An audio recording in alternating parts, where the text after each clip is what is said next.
High, কি অবস্থা সবার? চলে এলাম আমাদের বাসার ছাদ থেকে। আর কেন ছাদে এলাম? বারে উইন্টারকে ওয়েলকাম করতে হবে না? সো চলেন সবাই মিলে উইন্টারকে ওয়েলকাম করি। অ্যাকচুয়ালি এটা আমরা প্রতি বছরই করি। ছাদে গিয়ে সবাই রান্না বান্না করি অ্যান্ড দেন সবাই একসাথে খোলা আকাশের নিচে খাওয়া দাওয়া করি। সো আজকেও হঠাৎ করে প্ল্যান, অ্যান্ড সেই প্ল্যানের কারণে যে যার মতো জিনিসপত্র নিয়ে এখন আমরা ছাদে চলে যাচ্ছি। যেহেতু প্ল্যানটা হঠাৎ করেই হয়েছে, সো খাবারটাও একদম সিম্পল ওয়েতে হবে।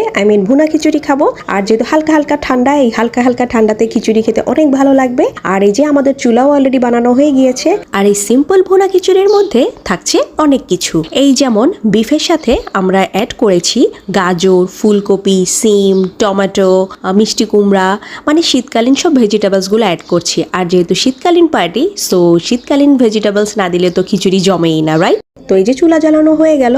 বেসিক্যালি এই ধরনের উদ্যোগগুলো অলওয়েজই নেয় আমার হিমেল ভাইয়া। এই যে চলে এসেছে হিমেল ভাইয়া, আর আজকের পিকনিকের মেইন কুক হচ্ছে সে। আর এই যে আমি আজকে